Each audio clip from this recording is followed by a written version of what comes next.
Olá, deputado, bem-vindo ao programa Projeto de Lei. Nós estamos retomando as gravações agora do nosso programa Projeto de Lei, depois dessa pausa, né, que nós tivemos durante a pandemia. E para mim é um enorme prazer tê-lo como convidado, né? Mais uma vez entrevistar o senhor, que é parlamentar desde 2011, foi presidente da CCJ, um historiador, um professor e muito respeitado no parlamento, né? Bem-vindo, deputado. Obrigado, Fernanda Dourado. Parabéns pelo seu programa, projeto de lei. Para mim, Fernanda, é um prazer voltar a falar com você nesse espaço da ALBA, que é um espaço democrático, é um espaço no qual todos os deputados podem levar suas ideias, demonstrar os interesses pelos seus projetos de leis. Enfim, eu quero parabenizar toda a equipe de jornalismo da nossa ALBA e dizer que é um prazer voltar a falar com você. Principalmente, Fernanda, nesse momento, né, da pandemia, que nós estamos aí todos, digamos assim, não é, com uma certa cautela, com um certo temor, em função do que está acontecendo no Brasil e na Bahia, no meu caso aqui, na minha cidade de Vitória da Conquista, Fernanda, mas é um prazer estar dialogando com você sobre esse programa que é importante, né, para a gente esclarecer para a população as iniciativas, os projetos e como se comportam os deputados dentro da Assembleia Legislativa. O senhor falou a respeito de comportamento dos parlamentares, né? Nós temos na casa 63 deputados estaduais e dentro das comissões permanentes, que são 10 comissões permanentes, nós temos uma que é de extrema importância, que é a CCJ. Não mais importante que as outras, mas é de grande repercussão e que dizem que é a mais importante, né, deputado? Aí meu questionamento é o seguinte: a Comissão de Constituição e Justiça, a gente escuta muito falar sobre a CCJ. Explique para a gente qual o principal papel da CCJ, o senhor que presidiu essa comissão. Pois não, Fernanda, é muito importante essa sua questão e eu chamo a atenção para o seu público, para as pessoas que estão nos assistindo, não só no canal da ALBA, mas também nas redes sociais, em particular para os vereadores, os prefeitos, os estudantes de direito. Ora, Fernanda, nós vivemos num sistema político que temos a União, tem o Estado e os municípios. E, naturalmente, isso vai exigir, no processo legislativo, uma hierarquia, uma obediência. Nós temos o Congresso Nacional, que estabelece leis e normas para o conjunto do país, e muitos temas que o Congresso Nacional normatiza, esses temas também podem ser discutidos no âmbito do Estado e ainda também na esfera do município. Exemplo, a educação, a saúde, o meio ambiente, problemas do consumidor. Todas essas matérias, elas podem ser apreciadas no Congresso Nacional, de iniciativa do Executivo e dos deputados. Aí você desce para o Estado. Muitas matérias é competência do Estado, mas a iniciativa da lei só pode ser do Executivo, ou então do Judiciário, ou mesmo do Ministério Público, né? Dos procuradores. E ainda, Fernanda, muitas leis são de iniciativa dos deputados. Agora, algo importantíssimo: todas as leis, não importam as suas origens, elas têm que passar pela CCJ, pela Comissão de Constituição e Justiça, porque é a primeira fase para examinarmos a legalidade, a procedência, a constitucionalidade daquela lei. Evidentemente que há sempre um debate, Fernanda. Você, como uma jornalista extremamente, eu diria, preparada, qualificada, tenho visto você, inclusive, no seu blog, você entrevistando grandes personagens, grandes deputados, grandes intelectuais. Você sabe, né? Muitas vezes, uma matéria ela é aprovada aqui no Estado, é aprovada pela ALBA, ou depois de iniciativa do governador, de deputado, mas ela está sujeita a ser questionada, não é? Mas é exatamente na comissão que nós fazemos o que a gente chama de controle constitucional. É a primeira instância, é a nossa CCJ. A partir daí, ela percorre as outras comissões. Aí vamos examinar o mérito. Se a lei ela não tem vício de iniciativa, se é uma lei que não é constitucional, ou seja, se é uma lei que não fere a autonomia do município, se é uma lei que não invade a área e a competência do governador ou do Tribunal de Justiça, essa lei ela segue o seu curso normal e é apreciada nas várias outras comissões, a depender do seu caráter, né? E ela vai até chegar no plenário. O deputado segue esse rito, né? Então, primeiro, é como se fosse o coração do parlamento, a Comissão de Constituição e Justiça. Pode-se dizer isso? Alguns especialistas dizem que é como se fosse a luz verde, né? Que passa por lá, aí tem um sinal verde de ir para o plenário ou não. Como o senhor define a CCJ, né? Olha, como organismo, você sabe que todo organismo, né, digamos assim, todas as partes são dialeticamente interligadas. Mas, de fato, como estamos aí nessa crise, eu diria que a CCJ é o pulmão. Né? Nesse momento, é verdade. Tem que chegar ali, momento, né? E a partir dali ela vai, né, digamos, processar. Mas, de fato, sistemicamente seria o coração, de fato, porque é a CCJ que alimenta e que, digamos assim, bombeia, não é, o fluxo para as demais comissões, ou recusa, ou diz que aquela lei não pode prosseguir e praticamente ela é abortada ali na CCJ, não é? Mas, de fato, Fernanda, eu chamaria atenção também para o seguinte aspecto. Como nós vivemos num sistema representativo, numa democracia chamada representativa, ou seja, o povo vota no prefeito, nos vereadores, o povo vota no governador, nos deputados estaduais, também nos deputados federais e nos senadores. E o povo vota no presidente da República. Então, o poder legislativo é uma espécie de contrapeso para evitar a tirania ou a superpresença do poder executivo, não é? E essa foi uma ideia, não é, lá do século XVIII, dos revolucionários americanos, americanos se basearam na filosofia das luzes, francesa sobretudo, no famoso Montesquieu, que dividiu a organização do Estado no poder executivo, no poder legislativo e no poder judiciário. E o poder legislativo é a representação do povo. Então é ali que nós fazemos o controle constitucional, mas também representamos a ansiedade do povo. E nesse momento, Fernanda, de tantos questionamentos em relação, né, aos comportamentos dos políticos, é muito importante que a gente saiba que sem o parlamento não há democracia.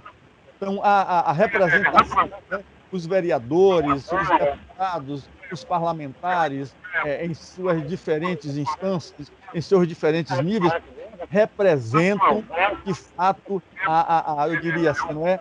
A essência da democracia. Que o poder executivo, ele vai cumprir, ele vai realizar obras, etc. O legislativo tem muito mais capacidade de reorganizar a sociedade, Fernanda. Por exemplo, pena de morte, direito criminal, direito tributário, enfim. Então, é muito importante que a gente valorize o parlamento como uma peça, uma ferramenta essencial para a democracia moderna, né? São mais de 200 anos, no caso do Brasil, fazemos agora 200 anos e 22 da nossa independência, Fernanda. Estamos vivendo agora, exatamente no mês de janeiro, fevereiro e março, né? Os primeiros momentos que lá em Portugal, as Cortes de Lisboa se reuniram para dar ao Brasil, ao reino de Portugal, depois o Brasil se separou, a primeira Constituição. E foi quando elegemos, a Bahia elegeu os primeiros representantes, inclusive o famoso Cipriano Barata, que é uma figura histórica da maior, eu diria assim, da maior presença na história do Brasil, Cipriano Barata, nomes de ruas, nomes de várias instituições com o nome dele, né? O Cipriano Barata foi uma figura extraordinária e foi um dos primeiros deputados eleitos na Bahia e que, a partir dali, portanto, 200 anos estamos comemorando do poder legislativo. Nada melhor. Olha que maravilha!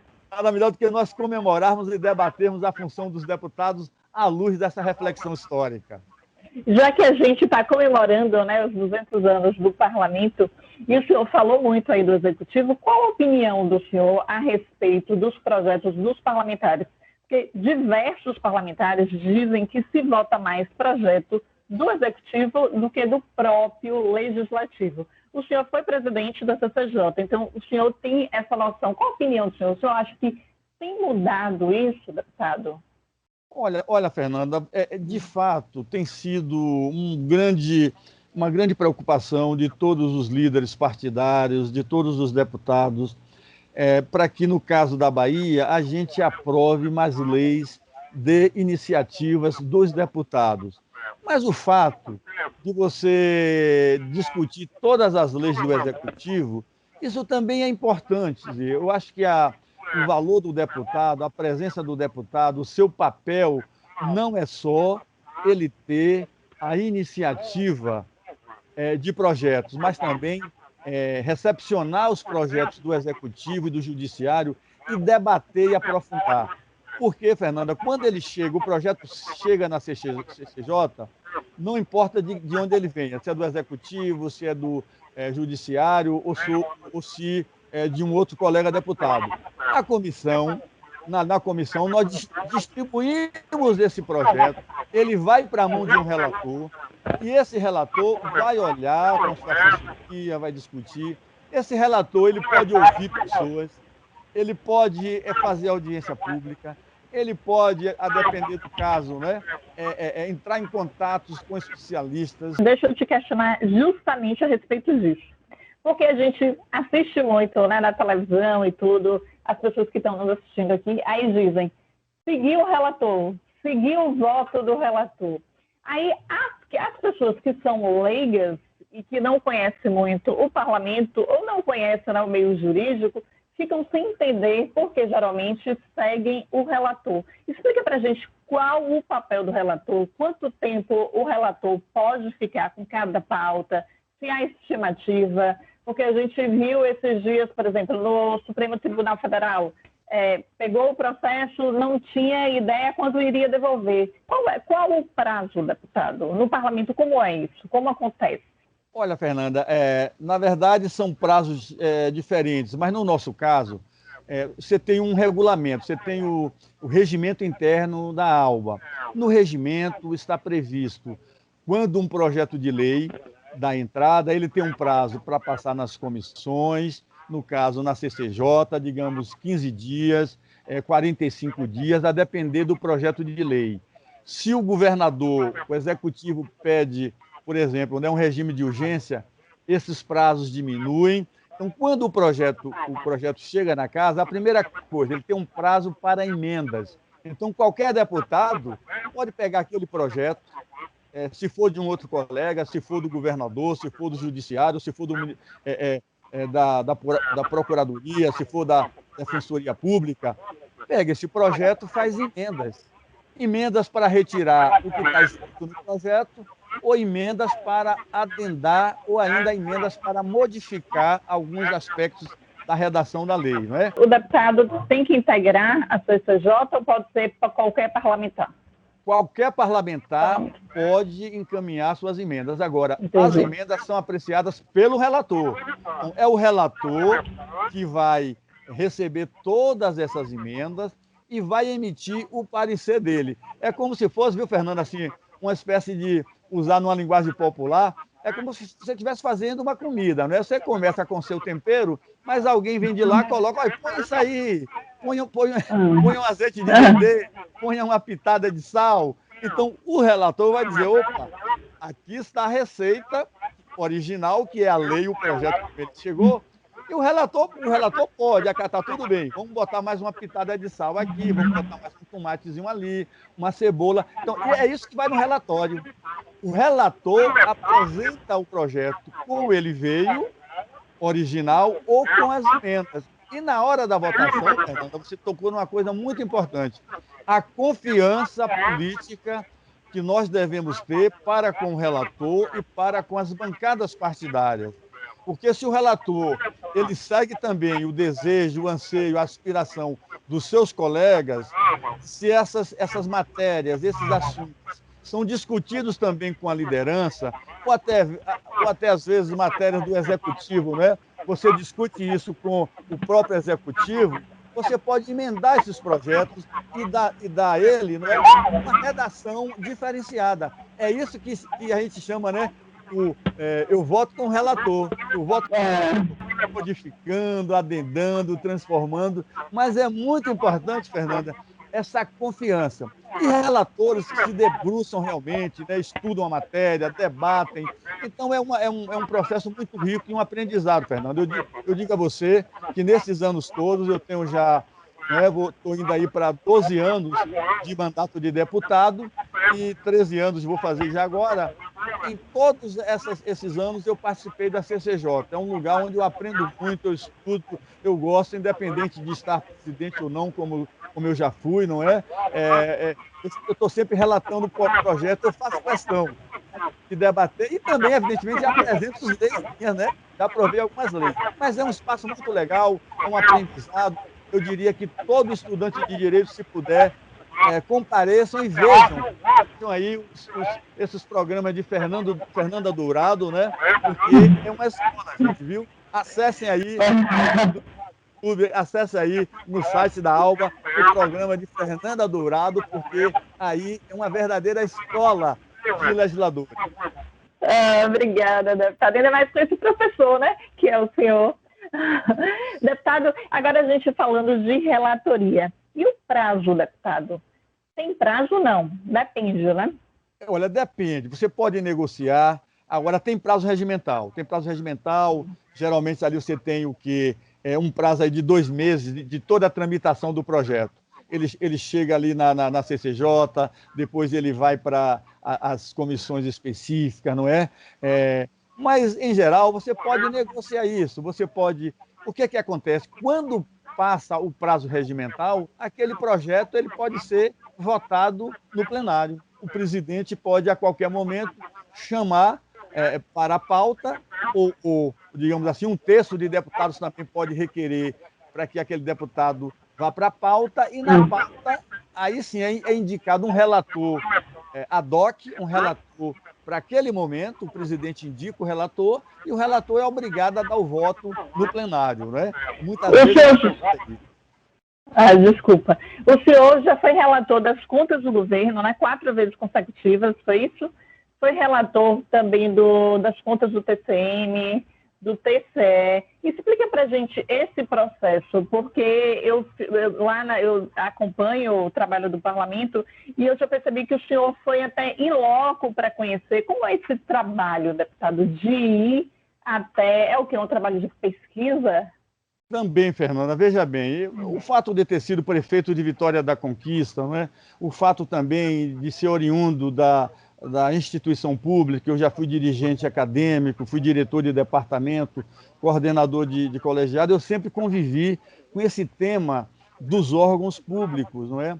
E a minha bancada, o Partido dos Trabalhadores, me designou na CCJ exatamente por essa, digamos, afinidade que eu tenho. Lá tivemos também importantes colegas da nossa bancada, ex-prefeitos, não é?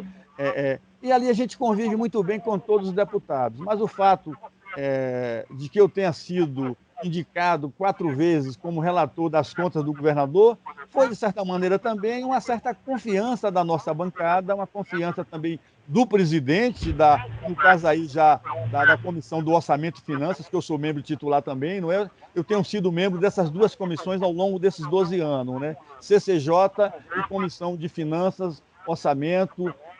Já participei de outras comissões, mas essas 2 são as 2 principais comissões que eu tenho participado. E aí, Fernanda, você tocou num aspecto importante. Veja, porque o deputado ele pode se munir de assessores, ele pode solicitar aos secretários, ele pode ir ao órgão, ele pode sim, digamos assim, não é, investigar a sua matéria. E no meu caso, de fato, eu queria aprender, queria tomar conhecimento como é que funcionava o TCM, como é que funcionava o TCE, ou seja, Tribunal de Contas do Estado e Tribunal de Contas do Município, TCM do município, TCE do Estado. Da mesma forma também que nas contas do governador, eu sentei com o secretário de Planejamento, com o secretário de Finanças, para saber, por exemplo, o endividamento do Estado, quanto é que o Estado devia, para saber, por exemplo, quanto é que o Estado gasta com as aposentadorias, quanto é que o deputado investe digamos, nas estruturas para o desenvolvimento do Estado, entendeu, Fernanda? Claro que a gente tem essas informações por conta do secretário de Finanças, em 4 meses, ele vai na Assembleia, né, e presta aquela conta. O relator tem mais poder, o relator tem mais, digamos, condição de aferir esses dados com mais detalhes. Por isso, é muito interessante, aprendi muito e continuo, na hora que tem um projeto que eu posso contribuir com um novo olhar, com mais estudos, eu procuro fazer isso, né? Porque eu acho que também, além de votar leis, de aprovar a matéria do governo, ali necessariamente não é um ambiente também de aprendizado e de troca de experiência. Deputado, qual o projeto que o senhor destaca, o projeto do senhor, que já foi aprovado no parlamento, um projeto que o senhor acha que foi um dos mais importantes ou que ainda está tramitando na casa?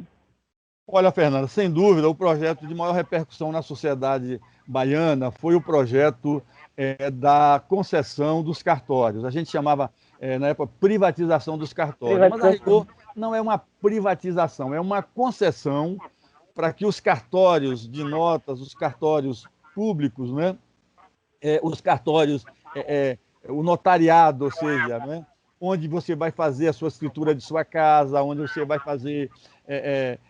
onde você registra, não é, um bem, enfim, onde você às vezes questiona determinados aspectos, né, da vida de uma cidade, qualquer coisa, né? É lá que você faz o registro, além do cartório de registro naturais, né? De pessoas naturais, quer dizer, o casamento, o nascimento, o óbito, tudo isso você registra, e há o cartório de imóveis, né? O cartório que talvez seja o mais importante, onde você registra a sua casa, registra seu terreno, enfim.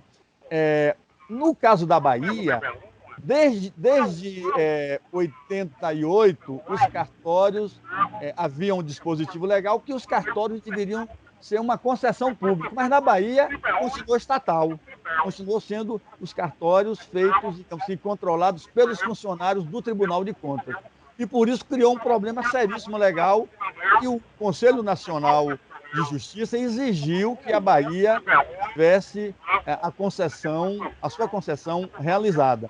E aí, em 2011, eu fui designado relator e percorri o Brasil inteiro ao lado de uma comissão, na verdade foi uma comissão especial que eu presidi, viajamos em vários estados, ouvimos várias autoridades e no final saiu esse projeto para poder a gente melhorar a qualidade dos cartórios, melhorar o serviço dos cartórios, que está em curso, Fernanda. Então, foi um projeto muito importante, além, evidentemente, de todos esses projetos, eu considero que esses projetos da aprovação das contas do governador, do Tribunal de Contas também, foram projetos importantes, ao lado, por exemplo, do PPA.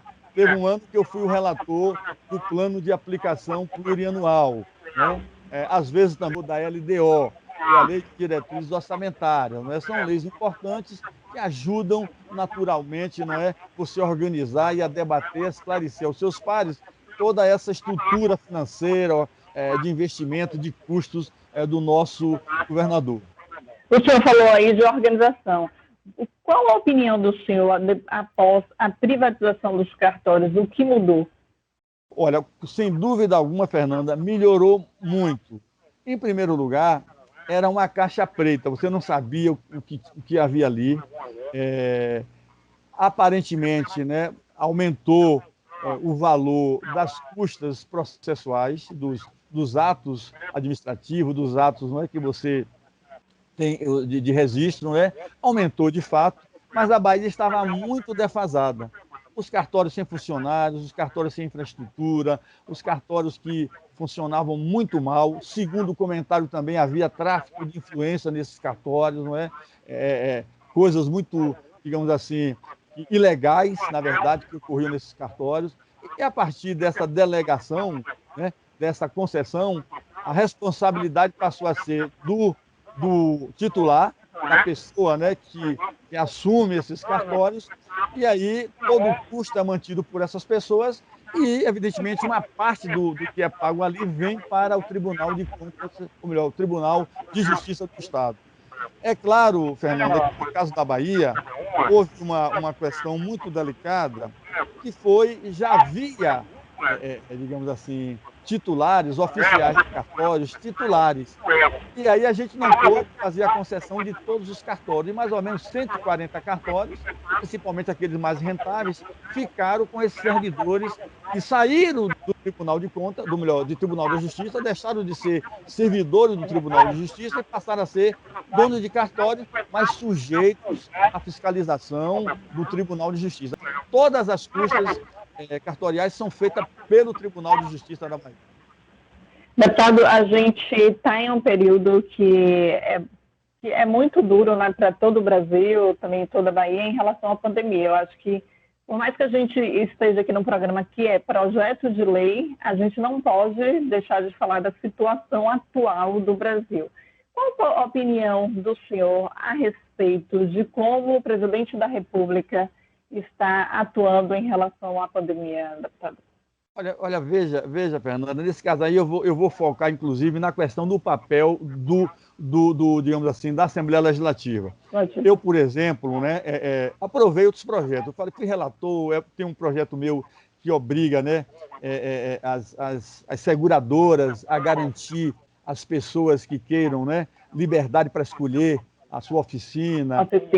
Eu também fiz uma lei que a gente pode denominar os nomes de ruas com figuras históricas, mas, de fato, o meu momento na Alba, muito importante, é quando eu voto um projeto, Fernanda, que tem repercussão na sociedade, seja ele de colega deputados, seja ele vindo do Executivo ou do Judiciário, como foi esse projeto de lei do cartório. Mas o ano passado e este ano, Fernanda, nós tivemos uma grande responsabilidade. A Alba votou todos os projetos que o governador mandou para poder a gente combater a pandemia, as medidas, estado de calamidade pública também para todas as prefeituras. Votamos um orçamento especial, aprovamos leis importantes, por exemplo, Fernanda, da Bolsa para os estudantes, né? Para poder as pessoas pobres não pagarem, ou melhor, o Estado pagar em nome dela, né, a luz e a água, e vamos editar agora.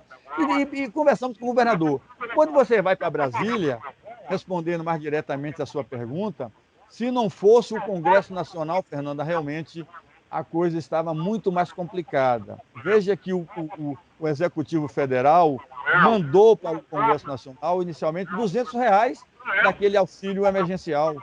E foram as bancadas de oposição, no primeiro momento, vamos fazer justiça, todas as outras bancadas, sobretudo aquelas bancadas mais, eu diria assim, conscientes, aderiram a essa tese da oposição, liderada pelo PT, que é o maior partido do Congresso Nacional, o Partido dos Trabalhadores, junto com o PSB, com o PDT, com o PSOL, e aí também o DEM, gente do PMDB, do PSD e do PP, uma frente mais ampla, conseguiu aprovar R$600. Da mesma forma, Fernando, todos os recursos que foram aprovados para os municípios e para os estados foram assim, iniciativas ou dos deputados, ou os deputados mudaram a proposta inicial do Poder Executivo.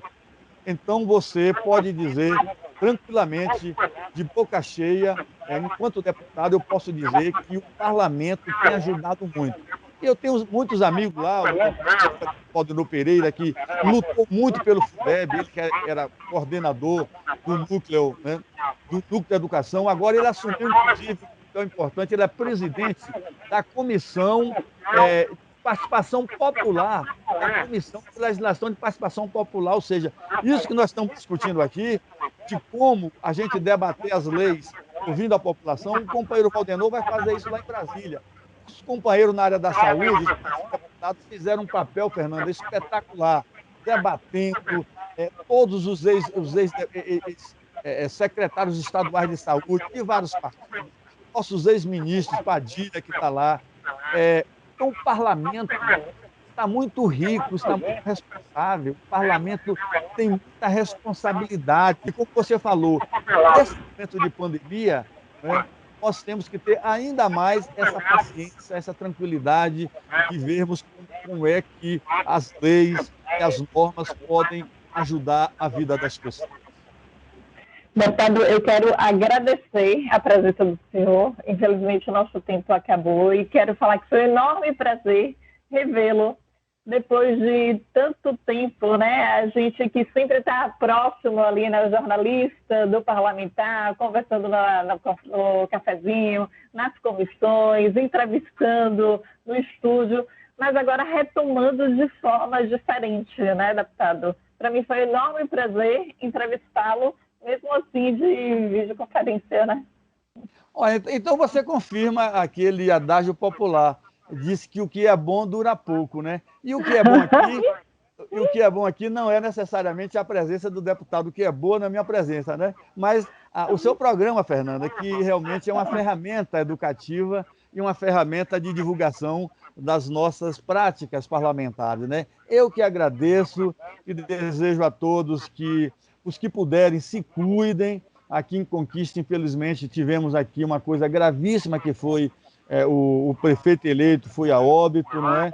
Estamos vendo aí muitos parlamentares, muitas lideranças, jovens que estão indo a óbito, e vamos pedir a Deus que a gente possa sair logo, logo dessa situação, e principalmente, né, que o governo federal assuma a sua responsabilidade.